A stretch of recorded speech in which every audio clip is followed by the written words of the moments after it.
Okay, so when we think about the values that marshes provide, we talk in terms of ecosystem services. What do they do naturally that's of benefit to us? And two of the things that we are most interested in this region are water quality improvement and habitat provision. So the marsh here in front of us is intercepting both flooding tidal waters and groundwater and runoff from the upland. And the plants here take up nutrients, they retain sediments, and the result is cleaner water in the Chesapeake Bay and its tributaries. And then obviously it provides habitat for snails, for crabs, for fish, all sorts of things. The idea is that retaining a living fringe on the shoreline is the easiest, cheapest way for us to improve and/or mitigate our impacts on the bay.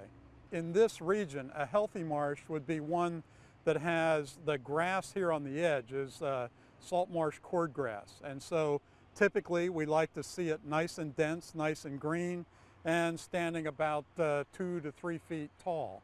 And then a healthy back edge of the marsh will have the sort of salt bush that's you see in front of us here. A marsh that's been impacted, like the oil spill, typically the grasses that are contacted by the oil will turn yellow and then they'll turn brown. What we hope to see is that grass will begin to regrow and start to turn green at the base. New shoots will come up, showing that the marsh has been able to recover from the oil. Well, if the marsh is going to be able to recover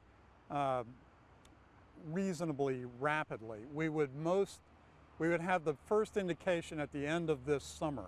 So as I was mentioning, if the marsh grass begins to green up, new shoots appear at the base, that's a good sign that the below ground parts of the plant were not killed by the oil. If it doesn't happen this year, that's probably not a good sign. It probably means there was damage below ground. Then what we look for is regrowth in the early spring next year. If nothing's showing up then there's either going to be a need for active remediation. We're going to have to go in and actually put in new plants, try to reestablish a viable marsh. Or if you had the opportunity and you could afford to just sit and wait, as you mentioned, eventually the marsh will reestablish itself with seeds coming in from other areas. But that's a process that could be 5, 10 years or more. In terms of what is being done currently, they have done two things to try and mitigate some of the consequences. The first is they've removed sediment from the bottom of the channels and the drainage channels that brought the oil into the system. So they're just taking out sediment at that point.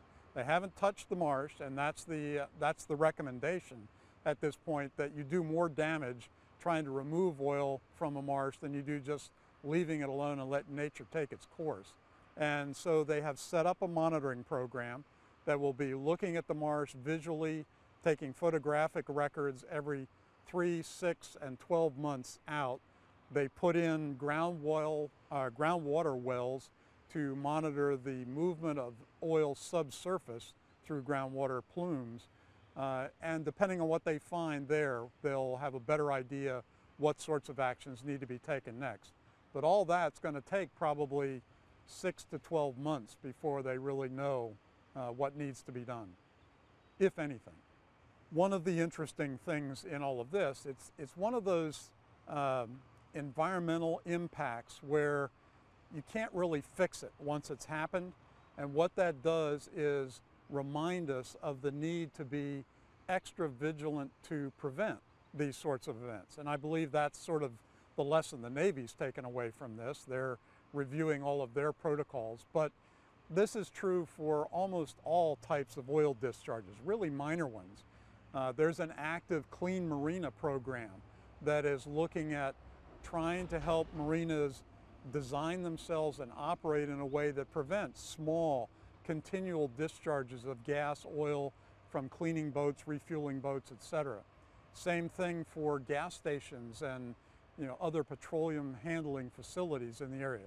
The refinery across the way had extensive design features and operational practices to try and prevent that continual low level release of oil, which can have the same ultimate consequence as this one big spill does.